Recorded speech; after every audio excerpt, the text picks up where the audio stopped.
할렐루야.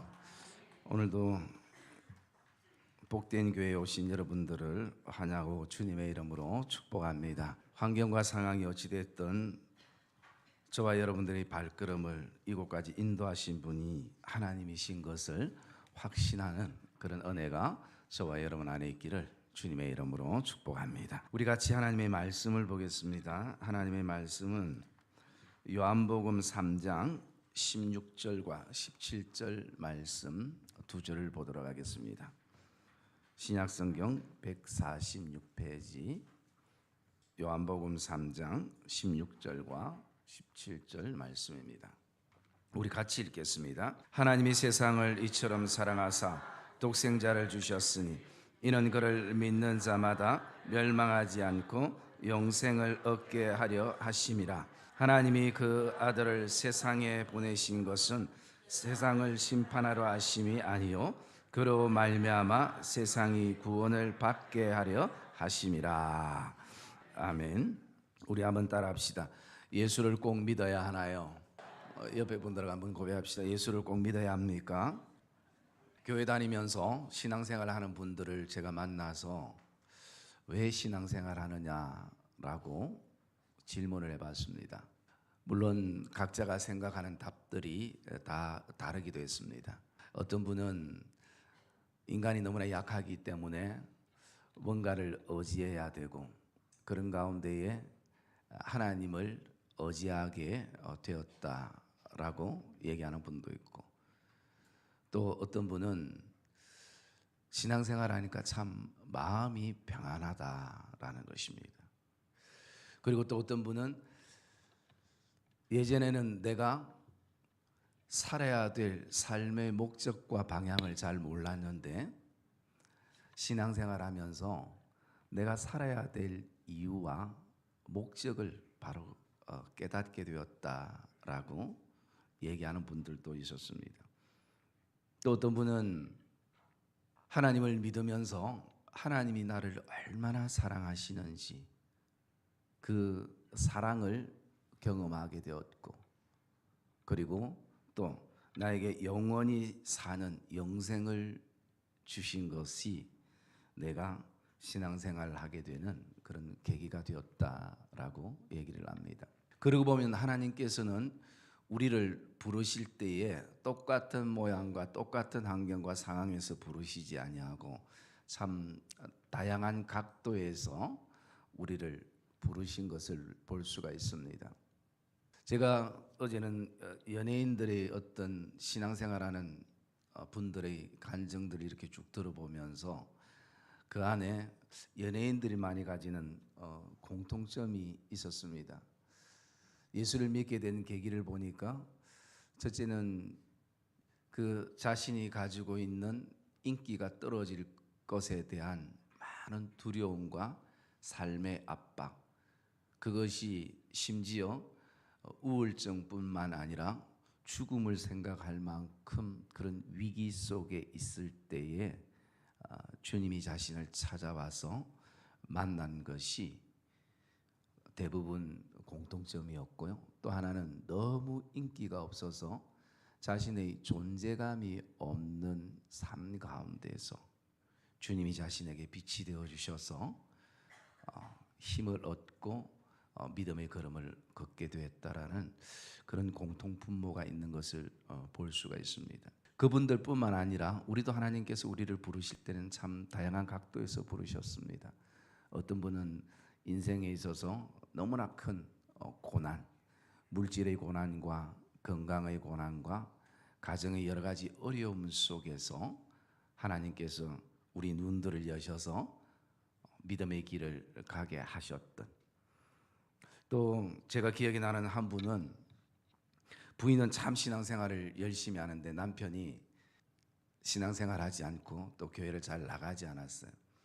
그리고 늘 아내가 같이 여보 신앙생활 하자면 그래 내가 갈게, 이 바쁜 거 조금 접어두고 갈게, 그래 다음에 꼭 갈게. 그래서 그렇게 미루고 미뤘던 것이 벌써 10년의 시간이 흘렀습니다. 그리고 우리처럼 오늘 이렇게 전도 축제할 때에 하도 아내가 가자고 하니까 이제는 더 이상 핑계 댈 것이 없어서 같이 그날 교회 갔습니다. 예배를 마치고 목사님하고 인사를 하는데 목사님이 악수를 하면서 아유 김 선생님 참 잘 오셨습니다. 열심히 신앙생활하면 앞으로 집 사주겠습니다 라고 얘기를 했습니다. 그러면서 그분이 네 고맙습니다 하고 이제 차를 타고 딱 오면서 야 교회 진짜 좋다. 교회만 다니면 목사님이 집을 사준단다. 그러면서 내 진짜 열심히 믿어야 되겠다.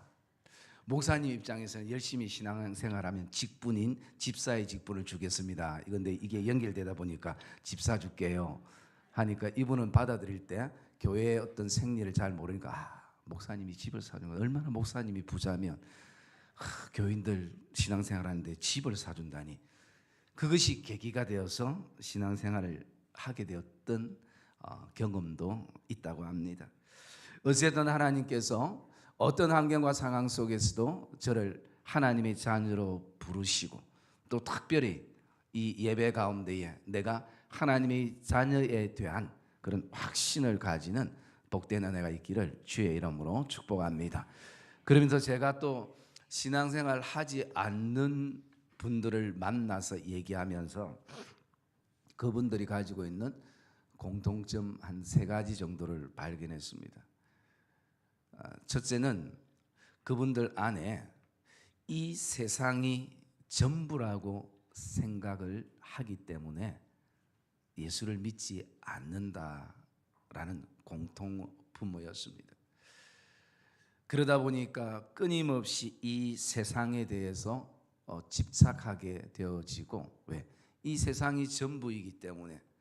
그래서 소유에 집착하게 되고 또 돈에 집착하게 되고 자리에 집착하게 되고 그리고 사람에 집착하게 되어지는. 왜냐하면 보이는 것이 이 땅의 것이 전부이기 때문에. 그래서 소유와 돈과 자리와 사람 때문에 너무나 바빠서 신앙생활할 여유가 없이 살아가는 사람들의 모습을 볼 수가 있습니다. 또 한 종류의 사람들은 나는 교회에서 자꾸 죄인이라 하는데 나는 하나님께 벌 받을 만큼 그렇게 나쁜 짓 하지 않고 지금까지 살아왔다라는 것입니다. 또 그런 사람이 있는 반면 반대편에서는 나는 지금까지 너무나 나쁘게 인생을 살았기 때문에 죄를 너무나 많이 지었기 때문에 내 이 모습 가지고는 교회에 갈 수 없다라고 생각하는 사람들도 있습니다. 또 한 부류의 사람들은 죽으면 모든 것이 끝나는데 뭐 천국이 있고 지옥이 있고 그런 어떤 가보지도 않는 그런 세상에 대해서 믿어지지 않기 때문에 나는 예수를 믿지 않는다라는 사람들도 있습니다. 그런 어떤 분들을 이렇게 만나면서 그러면서 저는 물론 우리가 모든 사람이 죽게 되는 시점이 반드시 우리에게는 옵니다. 그것이 왜냐하면 성경에 하나님이 우리를 향해서 그렇게 창조 원리 가운데에 말씀하셨기 때문에 결국은 다 성경의 말씀대로 되는 것입니다. 그래서 여러분 사람들이 죽으면 다 뭐 지금은 화장하지만 한때는 계속 땅에 묻었습니다. 그래서 창세기에 있는 것처럼 너희는 흙으로 만들어졌기 때문에 다시 흙으로 돌아가라라는 것입니다. 그래서 사람들이 가장 하나님을 닮았을 때가 언젠가를 보면요, 죽음에 직면했을 때라는 것입니다. 저는 장례도 많이 치렀고 죽음 집종 임종에 있는 사람들도 많이 만났습니다. 그분들을 만나면서 3가지 공통점을 늘 제 가슴에 품고 있습니다. 그 첫째가 뭐냐 하면 죽음에 이른 사람은 욕심이 없더라는 것입니다. 살아 있을 때는 한 개라도 더 내 손에 쥐려고 인생 여정 가운데에 그렇게 살아가던 사람이 죽음 앞에 서니까 그 손을 다 놓더라는 것입니다. 그러면서 나눠주기 시작하더라는 것입니다.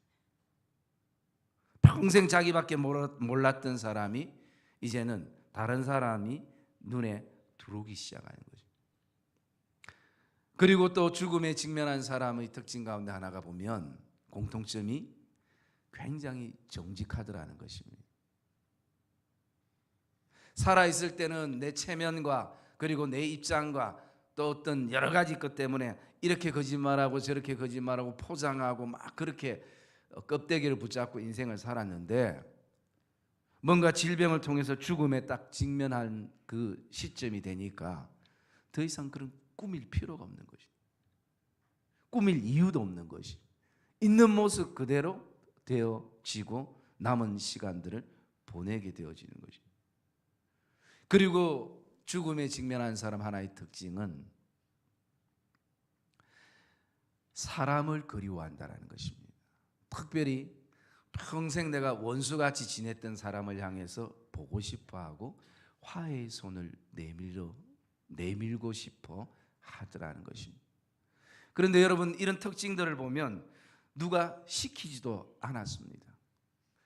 평생 자기 아집과 고집과 자기 생각으로만 가득 차서 그렇게 살아왔던 인생인데 그 인생에 누가 어떤 얘기를 해도 좀 나누어 주십시오, 좀 정직하게 사십시오, 좀 원수로 지내던 사람들끼리 이제 손을 좀 내밀어 보십시오라고 그렇게 평소에 살아있을 때 얘기했을 때는 절대 듣지 않았던 사람들이 자기에게 죽음이 직면하니까 시키지도 않았는데 그렇게 하더라는 거예요. 여러분, 이 모습이 원래 사람의 모습인 것입니다.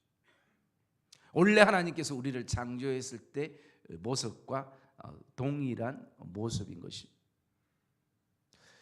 그래서 저는 제 개인한테 그런 질문을 해봤습니다. 왜 당신은 예수를 꼭 믿어야 하나요? 저는 그래서 몇 가지 그 이유를 제 안에 품고 있는데요. 첫째는 뭐냐면 하나님의 말씀이 믿어지더라라는 것입니다. 한마디로 이 성경이 믿어지더라라는 것입니다. 여러분, 이 땅의 모든 물건이든 어떤 것이든 거기에는 만든 사람이 있습니다.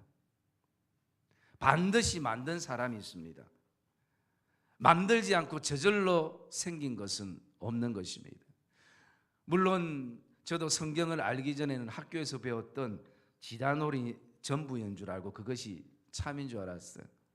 그런데 나중에 성경을 읽다 보니까 원숭이가 점점 진화돼서 사람이 된 것이 아니라 하나님이 처음부터 자기의 형상대로 사람을 만드셨다라는 것이죠. 그리고 돌아보니까 그래, 지금도 만약에 진화론이 진짜면 지금도 동물원에 있는 원숭이는 뭐가 되어야 되냐면 계속 진화돼서 사람이 되어야 되는 것이. 그런데 저는 한 번도 동물원에 있는 원숭이가 진화돼서 사람이 되었다라는 뉴스를 들어본 적이 없습니다. 도리어 아이가 출생되어서 그렇게 자라나는 모습은 제가 보기도 했습니다. 그래서 하나님께서 우리를 만드셨다는 것이 제 안에 믿어지고 또 나아가서 하나님이 나를 만드셨을 때는 반드시 목적이 있다는 것입니다. 내 인생이 크든 작든 그리고 내 삶이 크든 작든 반드시 하나님은 나를 통해서 이루고자 하는 삶의 목적이 분명히 있다라는 것을 제 안에 발견하게 되는 것입니다. 그러니 성경이 점점 제 안에 믿어지는 시간들이 되기도 했던 것입니다. 그리고 또 하나는 바라보니까 내가 지금까지 예수를 알기 전에는 자존심이 전부인 줄 알았는데 인생은 하나님께서 우리를 살아가게 할 때는 자존심으로 살게 하는 것이 아니라 자존감으로 살게 하시는구나. 그래서 제가 제일 불쌍한 사람이 누구인가를 보면 이런 분들 계시죠. 나는 평생 자존심 하나로 살아왔고 자존심 하나로 견뎌왔다. 여러분, 그 인생이 얼마나 불쌍한 인생입니까? 얼마나 삶의 고통과 무게가 컸었겠습니까? 그 아무것도 아니 힘없는 자존심 하나만 붙잡고 살아왔기 때문에. 여러분, 이 자존심이라는 것은 우리에게 항상 두 가지 감정을 우리에게 주고 있습니다. 하나는 뭐냐면 우월감이고 하나는 열등감입니다. 내 인생의 에너지가 100이라고 생각했을 때 나보다 낮은 사람들 70, 50을 만나면 어깨가 올라가는 우월감이 가져집니다. 그런데 항상 인생이 그렇지만은 않을 것입니다. 어느 순간 200의 인생을 만나고 300의 인생을 만나면 열등감이 생기는 것이. 내 가정은 왜 이럴까? 내 남편과 내 아내와 자녀들은 왜 이럴까? 다른 집은 다 잘 풀려나가는 것 같은데 우리는 날마다 왜 이렇게 힘들게만 살아가야 될까? 그래서 여러분, 자존심은 내가 우월감 아니면 열등감 그 속에 계속 못 나오게 만들어버리는 요소가 되는 것입니다. 그런데 하나님을 만나고 난 다음에 내 안에 인생은 자존심으로 사는 게 잘못됐구나. 인생은 자존감으로 살도록 하나님이 나를 만드셨구나. 자존감은 존재 자체인 것입니다. 하나님이 저와 여러분 그 존재 자체를 존귀하게 만드신 것을 확신하기를 주의 이름으로 축복합니다. 성경은 우리를 향해 하나님께서 너를 바라볼 때 너를 보배롭게 여기고 존귀하게 여기고 내가 너를 사랑한다. 이것이 하나님이 나를 향한 사랑의 메시지이고 편지인 것입니다. 그리고 또 하나는 제가 하나님의 사랑을 느꼈다라는 것이. 여러분, 성경은 66권이지만 이 두꺼운 성경을 단 한마디 요절로 압축한다면 그것이 바로 오늘 읽었던 요한복음 3장 16절의 말씀인 것입니다. 여기에 보면 하나님이 세상을 이처럼 사랑하사 할 때 이 세상은 나를 얘기하는 것입니다.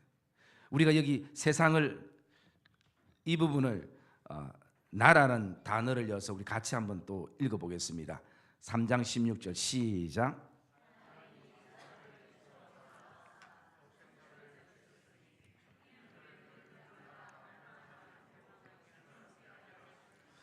할렐루야. 하나님이 나를 이처럼 사랑하사, 그 얼만큼, 이처럼은 얼마만큼인가? 그것은 그 아들을 십자가에 내어놓으실 만큼 나의 죄를 위해서 대신 예수님이 십자가에 못 박혀 죽으시는.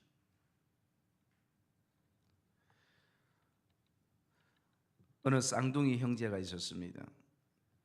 형은 참 성실하고 신앙생활도 잘하고 그리고 늘 하나님의 뜻이 무엇인지를 늘 기억하며 살았던 사람이었습니다.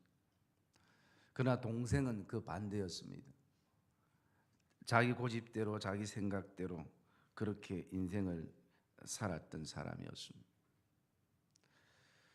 그러다가 어느 날 동생이 술에 취해서 사람을 살인하게 됩니다.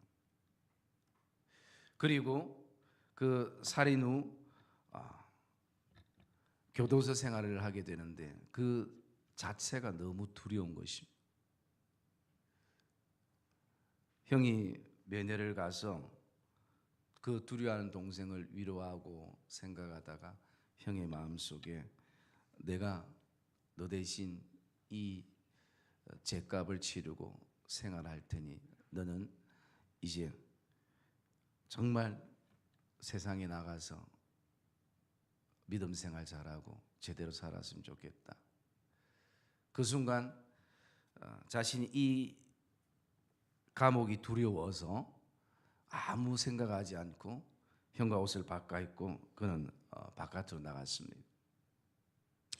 그러면서 그는 이제 자유의 몸이 되었다고 그렇게 신이 났는데 어느 순간 돌아보니까 이 죄값은 내가 치러야 될 죄값인데 아무 죄가 없는 형이 나 대신 그 감옥 생활 한다는 것이 자신 안에 이제는 미안함과 죄송함을 넘어서 은혜로 생각이 되어지고, 그래서 그는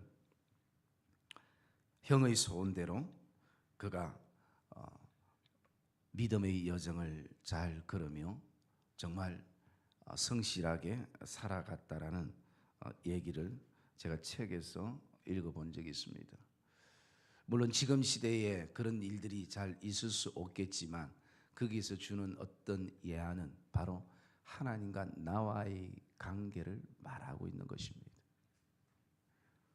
나는 반드시 죽어야 마땅한 죄인인데 이 나의 죄를 위해서 죄 없으신 예수님이 십자가에 못 박혀 죽으시고 그 죄값을 치렀기 때문에 내가 이제 죄인이 아니라 의인으로 이 땅을 살아가게 되는, 이것은 하나님 앞에 미안함과 죄송스러움을 넘어서 하나님이 내게 주신 은혜인 것을 저와 여러분들이 확신하시기를 주님의 이름으로 축복합니다. 그래서 성경은 우리에게 말씀합니다. 하나님은 나를 사랑하시고 나를 위하여 놀라운 계획을 가지고 있습니다 라고 얘기하는 것입니다. 오늘 여러분, 이 땅의 사람들은 소식을 기다리고 사는 사람들입니다. 슬픔과 아픔과 눈물의 소식이 아니라 정말 기쁨과 감격의 소식을, 좋은 소식이 없나라고 애타게 목말라 기다리고 있습니다. 하나님의 복음은 기쁜 소식입니다. 여러분, 다른 것이 기쁜 소식이 아니라 하나님이 나를, 그 아들을 십자가에 내어 놓을 만큼 나를 사랑하시는 이 소식이 우리 인생에는 가장 기쁜 소식이 되기를 주님의 이름으로 축복합니다. 이것이 나를 오늘 살게 하는 힘이 되는 것입니다. 여러분, 사람은 오늘도 하나님이 우리를 만드실 때 우리의 심령 안에는 사랑의 물탱크를 만들어 놓았다고 합니다. 그래서 그 안에 사랑의 물탱크의 게이지가 차게 될 때에 그 사람은 오늘도 하나님 안에서 풍족한 삶을 살아가게 되는 것이죠. 그러고 보면, 돌아보면 이 땅에 표면적으로 일어나는 모든 사건 사고는 그 깊숙이 근본적으로 내려가 보면 거기에는 사랑의 결핍인 것입니다. 하나님의 사랑을 알고, 그리고 또 사랑해야 될 대상들을 알고 그것을 알아야 되는데 그것을 깨닫지 못하고 알지 못하니까 범죄가 일어나고, 그리고 또 자신 스스로를 생명을 끊는 그런 어떤 아픔들을 우리가 경험하게 되고 보게 되는 것입니다. 여러분, 오늘도 저와 여러분은 그 하나님이 만들어 놓으신 그 사랑의 물탱크에 하나님의 사랑이 가득 차는 그런 은혜가 저와 여러분 안에 있기를 주님의 이름으로 축복합니다. 그리고 마지막 한 가지는, 제 안에 굉장히 예수를 믿는 이유는요, 16절에 보니까 하나님이 나를 이처럼 사랑하사 독생자를 주셨으니 이는 그를 믿는 자마다 멸망하지 않고 영생을 얻게 하려 하심이라 라고 말씀하고 있습니다. 그래서 죽음은 끝나는 것으로 끝이 아니라 반드시 죽음 위에는 예수 믿는 사람들은 천국에 가고 예수 믿지 않는 사람들은 지옥에 갈 수밖에 없는, 그러나 원래 하나님의 마음은 모든 사람들이 예수를 믿어서 멸망하지 않고 영생을 얻기를 원하는 것이 하나님의 마음입니다. 17절의 말씀에 보면 하나님이 그 아들을 세상에 보내신 것은, 하나님이 왜 그 아들을 하늘의 그 보좌와 영광을 두고 이 땅에 하나님이 왜 보내셨는가? 세상을 심판하러 하심이 아니요 그로 말미암아 우리가 세상이 구원을 받게 하려 하심이라. 여러분, 이게 하나님이 원래 우리를 향한 마음인 것입니다. 그래서 마음을 이 성경에 담아서 우리에게 이렇게 말씀하시면서 왜 우리가 예수를 믿어야 하는지, 왜 내가 신앙생활을 해야 하는지에 대해서 하나님이 말씀하고 있는 것입니다. 그것은 바로 내가 영생을 얻는 것입니다. 영원히 사는 그 생명을 누리며 사는 것입니다. 여러분, 사람들은 자신이 보지 않는 것을 잘 믿지 못합니다. 그런데 여기에 두 가지가 있습니다. 여러분, 내가 너무나 정확하게 보았기 때문에 속는 경우가 있습니다. 여러분, 사기치는 사람들 생각해 보십시오. 사기치는 사람들 땅도 보여줘요, 집도 보여줘요, 서류도 보여줘요. 내가 다 확인했어요. 그런데 나중에 보니까 다 가짜였어요. 여러분, 내 눈을 믿는 것이 가장 어리석고, 그리고 나를 믿는 것이 가장 미련한 것이. 왜 다 봤는데 결국은 사기를 당하느냐. 그리고 눈에 보이지 않지만 이 땅에도 중요한 것들이 굉장히 많이 있습니다. 사랑이라는 것이 눈에 보이지 않지만 사랑이라는 것이 얼마나 중요합니까? 행복이라는 것이 눈에 보이지 않지만 행복이라는 것이 얼마나 우리를 설레게 하는 것입니까? 살아야 될 소망이라는 것이 보이지 않지만 소망이라는 것이 우리에게는 얼마나 중요한 요소입니까? 내가 오늘도 미국에 가보지 않았고 보지 않았지만 미국의 그 존재를 우리는 인정합니다. 내가 보지 않았는데도. 물론 가보신 분들도 계시겠지만, 여러분, 지금 과학이 이렇게 발달된 시대에 우리가 살아가고 있습니다. 옛날에는 세계대 백과사전이 30권, 40권 그 정도 두께의 책들이 얼마나 두껍습니까? 그런데 지금은 그게 CD 한 장에 다 들어가는 세대에 우리가 살아갑니다. 여러분, TV와 카메라를 동시에 주머니에 넣고 다닌다고 누가 생각했겠습니까? 그런 시대에 우리가 살아갑니다. 그런 시대에 살아가지만 오늘 이 하나님의 말씀, 2000년이 훨씬 지난 이 말씀이 가짜라고 밝혀내는 사람은 아무도 없습니다. 이렇게 과학이 발달된 시대 속에서도. 그래서 여러분, 오늘도 무엇보다도 저와 또 믿음의 사람들처럼 육신의 눈뿐만 아니라 영적인 눈들이 열려지는 그런 은혜가 저와 여러분 안에 있기를 주님의 이름으로 축복합니다. 제가 영생에 대해서 또 예수님에 대해서 또 하나님에 대해서 아무리 설명해도 영안이 열려지지 않으면 이것이 믿어지지가 않는 것입니다.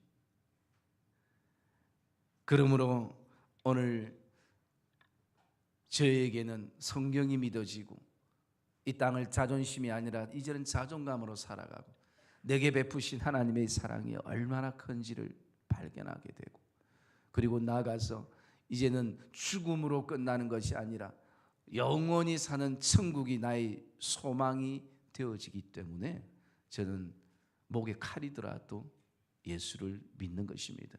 왜? 사람이 한 번 죽는 것은 정한 것입니다. 그 위에는 반드시 심판이 있는 것입니다. 그래서 하나님께서 우리를 오늘도 그 죽음의 구렁텅이 속에서 고통당하지 않기 위해서 그 아들을 세상에 보내셔서 우리를 심판하지 아니하고 구원하시기 위해서 그 아들을 우리에게 주셨기 때문에 그 좋은 예수를 우리는 믿는 것입니다. 오늘도 저와 여러분들 안에 평생 이 예수 그리스도를 꼭 믿는 그런 믿음의 성도들이 되시기를 주님의 이름으로 축복합니다.